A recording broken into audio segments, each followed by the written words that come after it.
Bonjour à tous, mon nom est Sabine van der Linden, je suis architecte paysagiste et mon entreprise s'appelle Tilia.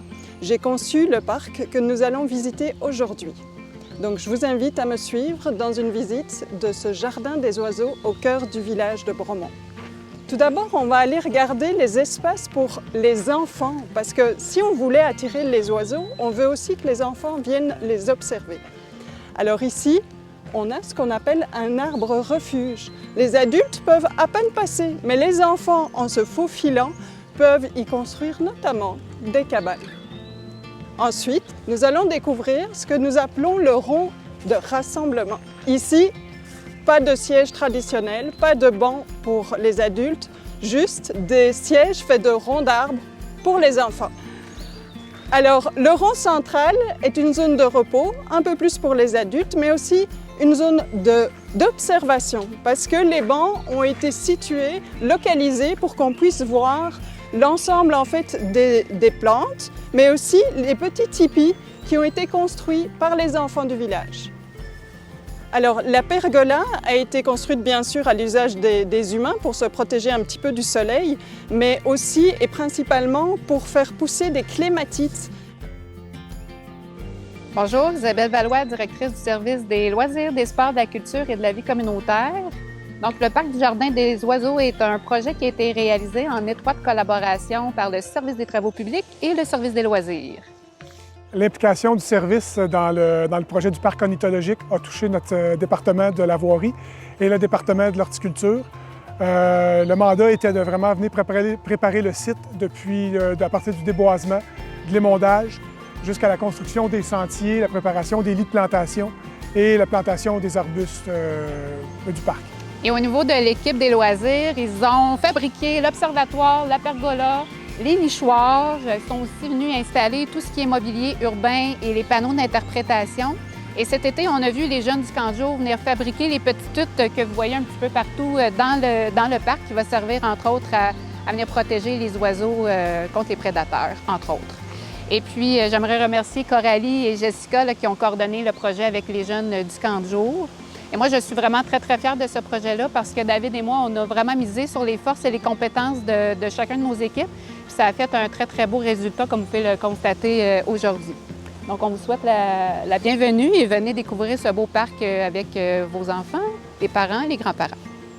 On se trouve dans le fond du Jardin des oiseaux et on y retrouve la fondation d'une grange qui a été détruite en 1970. Alors ici, j'ai conçu en fait un observatoire pour les petits et les grands, et puis même les grands de différentes tailles. L'idée est de pouvoir observer les allées et venues des oiseaux vers les nichoirs qui ont été construits. Avant que l'aménagement soit réalisé, c'était une zone de mûrier, donc ça avait été renaturalisé, mais malgré cette zone de mûrier, on avait aussi une belle zone boisée qui était vraiment très intéressante pour les oiseaux. Donc on a conservé cette zone boisée intacte afin que les oiseaux continuent à avoir leurs repères. Donc au niveau des nichoirs, on a prévu des nichoirs pour la mésange à tête noire, pour la citelle à poitrine blanche et pour le merle bleu de l'Est. Jacques Lapensée, conseiller du quartier où on retrouve aujourd'hui le fameux parc des oiseaux, un projet qui a été initié au printemps 2016, dont on voit la conclusion évidemment qui est des plus satisfaisantes.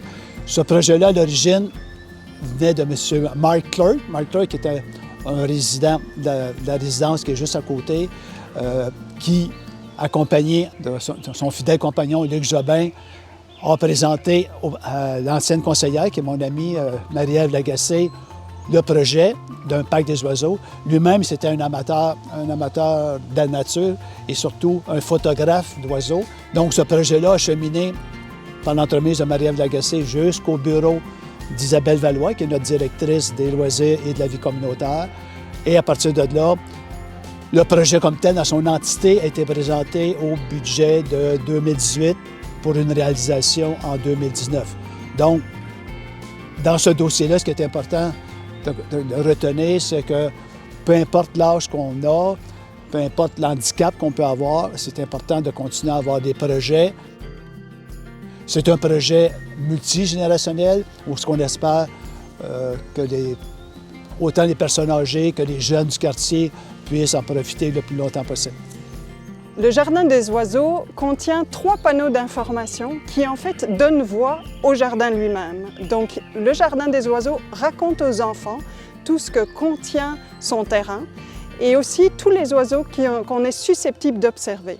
Par exemple, ici, vous voyez le merle bleu de l'Est. Alors voilà, écoutez, j'aurais aimé enregistrer ce message sous le soleil, malheureusement, il pleut. Je voulais vous dire que le parc ornithologique est officiellement ouvert et j'invite tous et toutes à venir ici, à venir vous asseoir, vous ressourcer quand il fait beau, le plus possible. Et je voulais remercier aussi toute l'équipe qui ont travaillé à la réalisation de ce beau projet. Et je voulais faire un petit merci spécial à M. Jacques Laparassier, qui est conseiller municipal et qui a apporté ce projet-là à la table du conseil. Alors merci Jacques, je sais que tu as travaillé très fort là-dessus aussi. Alors encore une fois, on vous invite à notre parc ornithologique.